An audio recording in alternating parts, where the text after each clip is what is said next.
सध्या तुम्ही बघतायत की शेफाली जेरीवालाचा वयाच्या 42व्या वर्षी मृत्यू झालाय। कारण असं मानलं जातंय की या व्यक्तीला कार्डियक अरेस्ट आलेला आहे। आता तुम्ही लक्षात घ्या की वयाच्या 42व्या वर्षी जी व्यक्ती डाएट प्लस एक्सरसाइज या दोघी गोष्टी करते आणि तरी तिला मृत्यूला सामोरं जावं लागतंय, ह्याचं नेमकं काय कारण असावं हे आपण आजच्या या व्हिडिओमध्ये जाणून घेऊया। नमस्कार, मी डॉक्टर मनीषा महाजन। आज आपण बघू शेफालीच्या मृत्यूमध्ये एक गोष्ट मला लक्षात आली, ती म्हणजे तिने काही आयव्ही ड्रिप्स घेतल्या होत्या असं मानलं गेलं।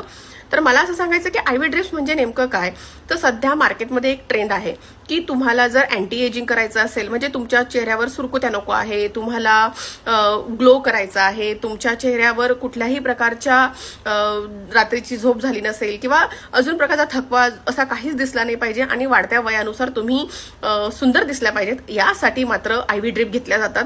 आयव्ही ड्रिपमध्ये मोस्टली प्रामुख्याने व्हिटॅमिन सी, ग्लुटाथिऑन, व्हिटॅमिन बी कॉम्प्लेक्स, NAD।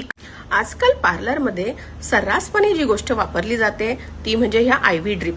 या आयव्ही ड्रिप म्हणजे व्हिटॅमिन सी, व्हिटॅमिन बी, ग्लुटाथिऑन, NAD, कार्निटीन आणि सगळं असं एक कॉम्बिनेशनमध्ये ड्रिप तयार केली जाते, ज्याच्यामुळे डिटॉक्स होतं, स्किन ब्राईटनिंग होते आणि तुमची चेहऱ्यावरच्या सगळ्या सुरकुत्या जातात।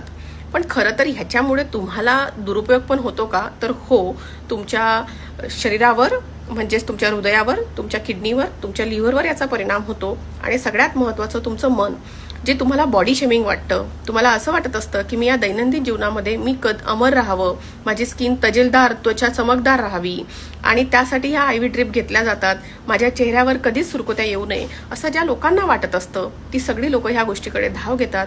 तर मला असं सांगायचं आहे मित्रमैत्रिणींनो की लक्षात घ्या, आपला आहार, पुरेशी झोप आणि टेन्शन फ्री वातावरण जर तुमच्या आजूबाजूला असेल तर तुम्हाला आयव्ही ड्रिप घ्यायची गरजच पडणार नाही।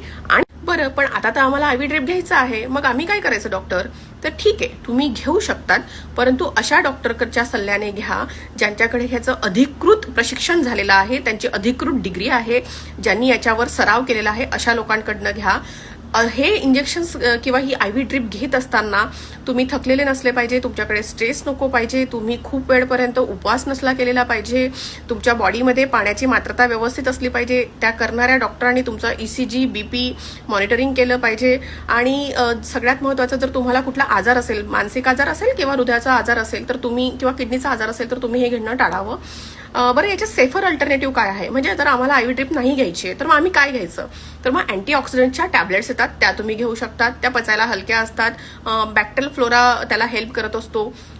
लाईफस्टाईल कोचिंग तुम्ही करू शकतात, म्हणजे तुमची झोप, आहार, तुमच्या दैनंदिन जीवनात जर तुम्ही बदल केला, झोप पुरेशी घेतली, डाएट व्यवस्थित घेतला,